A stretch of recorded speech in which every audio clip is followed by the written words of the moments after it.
সবাইকে জয় যিশু। আমাদের মহান প্রেমময় পিতা প্রভু যীশু খ্রিস্টের নামে আমি আপনাদের সবাইকে স্বাগত জানাই।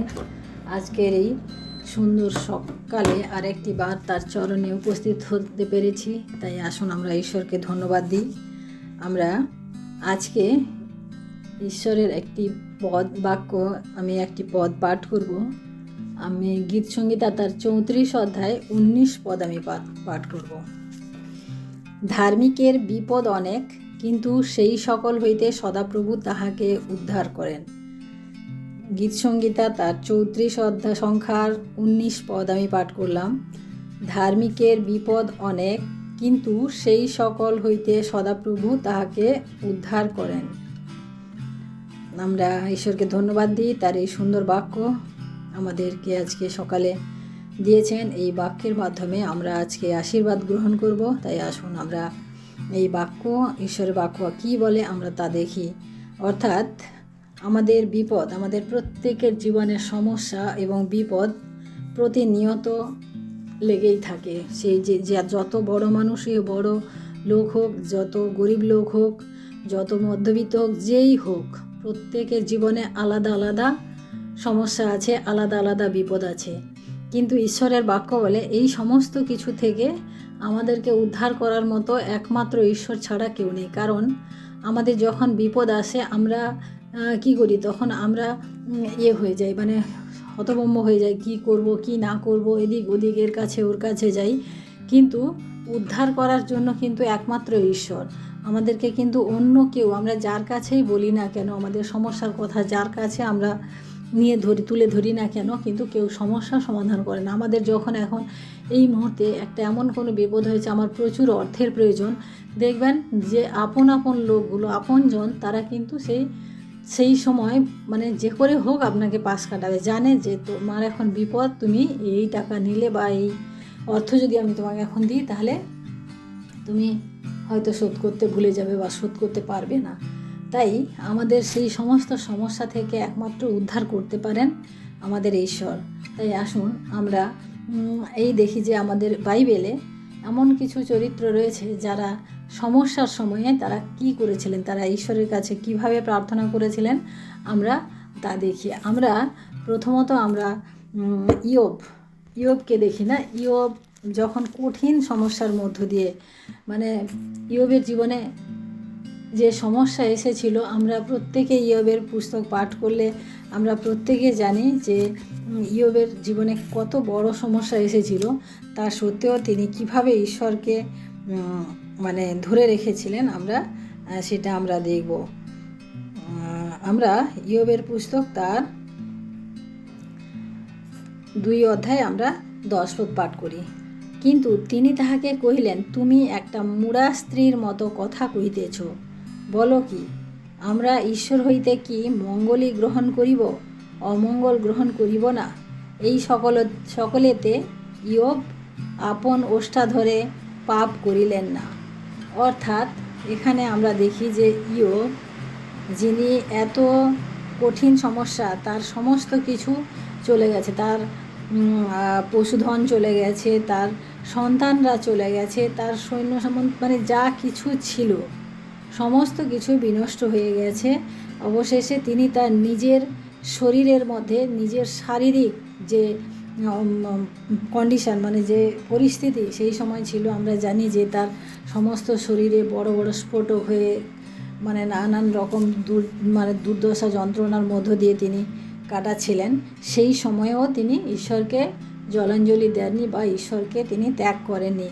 কিন্তু তার স্ত্রী, যে স্ত্রীর সাথে তিনি এত বছর একসাথে বাস করেছেন, সেই স্ত্রী তাকে বলছেন যে তুমি তোমার ঈশ্বরকে পরিত্যাগ করো, তুমি তোমার ঈশ্বরকে ছাড়ো এবং প্রাণত্যাগ করো, কারণ তোমার এই কষ্ট আর সহ্য হচ্ছে না। কিন্তু ইয়োব তখন কি বললেন যে আমি আমার ঈশ্বরের কাছ থেকে শুধু কি মঙ্গল নেব, অমঙ্গল নেব না? এই সমস্ত ব্যাপারে তিনি কোনো খারাপ কিছু ঈশ্বরের জন্য বললেন না, বা তিনি তার ওষ্ঠা ধরে পাপ করলেন না।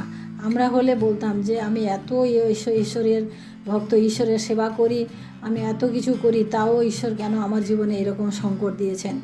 তাই আসুন দেখুন আজকে আমরা যে পদ পাঠ করলাম যে আমরা যত বড় বিপদে থাকি, যত বড় সমস্যায় থাকি, আমরা যেন ঈশ্বরের সাথে একটা সুদৃঢ় একটা বন্ধন তৈরি করে রাখতে পারি। কারণ ঈশ্বর ছাড়া আমাদিগকে এই সমস্ত সমস্যা থেকে কেউ কখনো আমাদিগকে বের করতে পারবে না। আমরা আরেকজনকে দেখি, প্রথম সমুয়েল তার 1 অধ্যায় 10 পদ আমরা পাঠ করি। প্রথম সমুয়েল 1 অধ্যায় 10 পদ। এখানে একজনকে পাবো যে যার কথা আমরা সবাই জানি। আর হান্না তিক্তপ্রাণা হইয়া সদাপ্রভুর উদ্দেশ্যে প্রার্থনা করিতে ও অনেক রোদন করিতে লাগিলেন। হান্না যে আমরা বাইবেলে হান্নাকে সবাই জানি যে সমুয়েলের মা হান্না, তিনি তার কোনো অনেক দিন বিবাহ হয়েছিল, কিন্তু তার কোনো সন্তান, বহু দীর্ঘ বছরের মধ্যে তার কোনো সন্তান ছিল না। তার জন্য তাকে অনেক কথা, অনেক কিছু কটুবাক্য শুনতে হয়েছে। তার নিজের সতীন অর্থাৎ তার স্বামী আরেকটা বিয়ে করেছিল, যেহেতু হান্নার নেই, কিন্তু তিনি তার কোনো সন্তান ছিল না। কিন্তু তার একটা দিক খুব ভালো ছিল যে তার সন্তান না থাকা সত্ত্বেও তার স্বামী যে ইলকানা, সে কিন্তু হান্নাকে ভীষণভাবে ভালোবাসতেন, ভীষণভাবে তাকে প্রেম করতেন। এই জন্য হান্না কিন্তু তার স্বামীর কাছে কখনো গিয়ে চিৎকার করে বলেনি যে আমাকে সন্তান দাও বা করো, কিন্তু হান্না জানতো যে আমার এটা অক্ষমতা, তার জন্য হচ্ছে না। তাই তিনি তার সেই দুরবস্থা থেকে রক্ষা পাওয়ার জন্য সে কী করেছিল, ঈশ্বরের কাছে তিক্ত প্রাণ, মানে তার জীবনের কোনো আশা নেই, যা তার জীবনের কোনো শান্তি নেই, সেই সময়ও তিনি কি করেছিলেন, যে তিনি ঈশ্বরের কাছে রোদন করেছিলেন এবং তিনি ঈশ্বরের কাছে তার সমস্ত মনের কথা তিনি খুলে বলেছিলেন। আমরা যখন পরবর্তী পদ পাঠ করি তখন আমরা দেখতে পাই যে তিনি এমন মুখ বিবির করে এমন বলছিলেন, এমন বিভোর হয়ে বলছিলেন যে এলিমাবাদী তিনি বললেন যে তুমি কি দ্রাক্ষারস বা কি সুরা মানে পান করেছো, যে তুমি এরকম করছো, এখানে তো এই মন্দিরে এগুলো করা উচিত না, তুমি ঈশ্বরের গৃহে এসে এরকম কেন করছো? হ্যাঁ, তখন তিনি কিন্তু বলেছিলেন যে না, আমি এটা কিছু করছি না, আমি আমার ঈশ্বরের সাথে আমার মনের কথা খুলে বলছি। অর্থাৎ তার সমস্যার সমস্ত কথা তিনি কিন্তু ঈশ্বরের কাছে ব্যক্ত করেছে। আমরা পরবর্তীতে দেখি যে হান্না সমুয়েলের জন্ম দিয়েছিলেন এবং সেই সন্তানকে তিনি ঈশ্বরের কাছ থেকে পেয়েছিলেন বলে তিনি ঈশ্বরকেও দান করেছিলেন। পরবর্তীতে আমরা সেটাও দেখতে পাই। আমরা প্রেরিতের পুস্তক তার 16 অধ্যায় আমরা 25 পদ পাঠ করি। এখানে আমরা দেখি প্রেরিতের পুস্তক 16 অধ্যায় পাঠ করি। এখানে আমরা কাদের কথা পাই, তিনি কিন্তু মধ্যরাত্রে পৌল ও শীল প্রার্থনা করিতে করিতে ঈশ্বরের উদ্দেশ্যে স্তোত্র গান করিতেছিলেন এবং বন্দীগণ তাহাদের গান কান পাতিয়া শুনিতেছিল। তখন হঠাৎ মহাভূমিকম্প হইল এবং কারাগারের ভিত্তি মূল কাঁপিয়া উঠিল।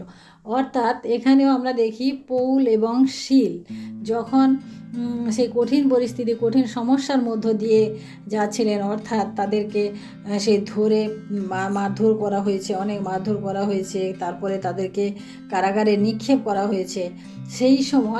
সেই সময়েও পৌল শীল তাদের সেই দুঃখ কষ্টের জন্য কোনো ভালো উকিলও খোঁজেনি, কোনো ভালো লয়ারকেও খোঁজেননি। তারা কি করেছিল, তারা তাদের প্রার্থনা এবং গান ঈশ্বরের উদ্দেশ্যে করেছিল। কারণ তারা ঈশ্বরকে চিনত। যদি ঈশ্বর এখান থেকে বন্দিদশা থেকে মুক্ত করতে একমাত্র ঈশ্বরের ক্ষমতা রয়েছে, তার জন্য তারা ঈশ্বরের কাছে ঈশ্বরকে উদ্দেশ্য করে তাদের গান এবং স্তোত্র করছিল। এবং মধ্যরাত্রে যখন সবাই ঘুমিয়েছিল এবং সবাই তখন জেগে তাদের প্রার্থনা শুনেছিল। কারণ এই সমস্যার মধ্য দিয়ে তারা যে আনন্দ, তারা যে ঈশ্বরের অনুভব পেয়েছিল তা আমরা দেখি। কারণ সমস্যা প্রত্যেকের জীবনে বলেছি যে কম বেশি থাকবে, কিন্তু এই সমস্ত পরিস্থিতি, আমি যে এই 3টে সমস্যার কথা বললাম, এই সমস্যার মধ্য দিয়ে আমরা যদি যাই তাহলে আমরা তখন কি করব। তাই আসুন প্রিয় ভাই বোনেরা, আমরা আজকে প্রার্থনা করব। তারপরে আমরা আরেকটা আমি ঘটনা বলি যে দাউদ এবং গলিয়াদের যে যখন যুদ্ধ হয়েছিল, আমরা প্রথম সমুয়েল তার 17 অধ্যায় পাঠ করলে আমরা পাবো সেখানে যে দাউদ এবং গলিয়াতের যখন যুদ্ধ হয়েছিল, গলিয়াতকে যখন দাউদ বধ করেছিল, তখন আমরা দেখি যে গলিয়াত কত বড়, কত দৈত্যাকার একজন মানুষ ছিল, আর দাউদ ছিল একটা বাচ্চা। কিন্তু সেই অবস্থাতে গলিয়াদের কাছে কি ছিল? সমস্ত যুদ্ধের সাজসজ্জা, সমস্ত যুদ্ধের যা জিনিসপত্র থাকে সমস্ত কিছু ছিল, কিন্তু দাউদের হস্তে কিছু না। কিন্তু দাউদ বলেছিল যে তোমার সাথে এত সমস্ত সব কিছু রয়েছে, কিন্তু আমার সাথে রয়েছে আমার ঈশ্বর, আমার সেই জীবন্ত ঈশ্বর সদাপ্রভু আমার সাথে রয়েছেন। হ্যাঁ, সেই আমরা তাতে দেখি যে এত বড় মানুষের কাছে দাউদ, যেখানে গলিয়াত যদি ইচ্ছা করতো তাকে এক হাতে তুলে আছাড় দিয়ে মেরে ফেলতে পারত, কিন্তু সেই দাউদ গলিয়াতকে সেখানে বধ করেছিল, কারণ সেই ঈশ্বরে বিশ্বাস করেছিল। আমরা আরেকটা ঘটনা জানি যে পিতর এবং যোহন যখন মন্দিরে প্রবেশ করছিলেন, তখন একজন মানে খঞ্জ লোক, যার যে পায়ে হাঁটতে পারতো না, সে যখন সে ভিক্ষার জন্য সেই মন্দিরের গৃহে মানে বসে থাকতো এবং দ্বারে বসে থাকতো, এবং প্রত্যেকে তাকে কিছু না কিছু দিয়ে যেত। সে পিতর এবং যোহনকে দেখেও তারা চেয়েছিল, কিন্তু পিতর যোহন কি বললেন যে আমার কিছুই নাই, হ্যাঁ, আমাদের কিছুই দেওয়ার নাই, কিন্তু আমার যা আছে আমি তোমাকে তা দিই, আমার ঈশ্বরের নামে তুমি ওঠো এবং হেঁটে বেড়াও। আমরা দেখি যে সেও পরবর্তীকালে উঠে বেড়েছিল এবং সে মন্দিরের মধ্যে প্রবেশ করে সেখানে আনন্দ উৎসব করেছিল। তাই আসুন প্রিয় ভাই বোনেরা, আজকে আমরা প্রার্থনা করি যে আমাদের সমস্যা যত বড়ই হোক না কেন, যত লাল রঙের হোক না কেন, সেটাকে সাদা করার বা তার থেকে সমস্যা থেকে আমাদেরকে মানে সমাধান করার একমাত্র পথ হচ্ছে আমাদের প্রভু যিশু। আমরা যদি প্রভু যিশুর নামে আমরা যদি বিশ্বাস করি এবং আমরা যদি তার নামে আমরা যাচনা করি, তাহলে আমরা সমস্ত কিছু পেতে পারি। তাই আসুন আমরা প্রার্থনা করি আজকের এই সকালে। Hallelujah, hallelujah, hallelujah. মহান প্রেমময় পিতা, তোমার মহান নামে ধন্যবাদ প্রশংসা করি প্রভু। আজকের এই সুন্দর দিনে প্রভু আরেকটি বার আমি তোমার উদ্দেশ্যে প্রভু প্রার্থনা নিবেদন করতে পেরেছি প্রভু, তাই তোমায় ধন্যবাদ দিই পিতা।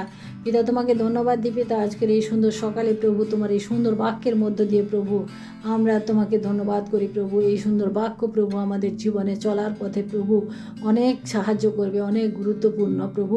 তাই তোমাকে ধন্যবাদ করি প্রভু। আজকে আমরা যতজন এই তোমার এই প্রার্থনা বাক্য শুনলাম প্রভু, আমাদের প্রত্যেকের জীবনে তুমি আশীর্বাদ করো এবং প্রত্যেকের সংসারে, প্রত্যেকের পরিবারে প্রভু যে সমস্যা রয়েছে প্রভু, সেই সমস্ত সমস্যা প্রভু তোমার নামেতে, তোমার প্রিয় পুত্র যিশুর নামেতে দূর হয়ে যাক প্রভু। আজকের থেকে প্রভু আমরা আমাদের যত সমস্যা, যত কঠিন অবস্থা, যত কঠিন পরিস্থিতি থাকুক না কেন, আমরা কিন্তু তোমাকেই বলবো প্রভু, অন্য কাউকে নয় প্রভু। কারণ এই জগৎ বড় লালসাময়, জগৎ বড় ছলনাময় প্রভু। আমাদের কাছ থেকে আমাদের সত্যিটাকে জেনে নিয়ে প্রভু তারা সেটাকেই দুর্বলতার হাতিয়ার করে তুলবে প্রভু। তাই প্রভু গো, আমাদের যা কিছু অসুবিধা, যা কিছু প্রবলেম রয়েছে প্রভু, আমরা যেন তোমাকেই বলতে পারি, তোমার কাছেই আমরা আসতে পারি প্রভু। তাই তোমায় ধন্যবাদ করি প্রভু। আজকে সারাটা দিনের ভার তুমি নাও প্রভু। আমার প্রত্যেক ভাই বোনদেরকে প্রভু, খ্রিস্টীয় ভাই বোনদেরকে প্রভু তুমি রক্ষা করো, আশীর্বাদ করো, এবং সমস্যা যার যেরকমই সমস্যা থাক না কেন, প্রত্যেকে তোমার প্রিয় পুত্র যিশুর নামে আমি আজকের থেকে প্রভু মুক্ত চাই প্রভু। তাই তোমায় ধন্যবাদ করি প্রভু। আমি বিশ্বাস করি তুমি আমার এই প্রার্থনা শ্রবণ করেছো এবং উত্তর দিয়েছো প্রভু। তাই ধন্যবাদ করি। সমস্ত ভুল ত্রুটি অপরাধ ক্ষমা করো প্রভু। এই বিনতি প্রার্থনা চাই আমাদের মুক্তিদাতা ত্রাণকর্তা প্রভু যীশু খ্রিস্ট তোমারই নামে, আমেন। সবাইকে জয় যিশু। সবাই ভালো থাকবেন, সুস্থ থাকবেন। আজকের দিনটি সবার শুভ হোক। জয় যিশু।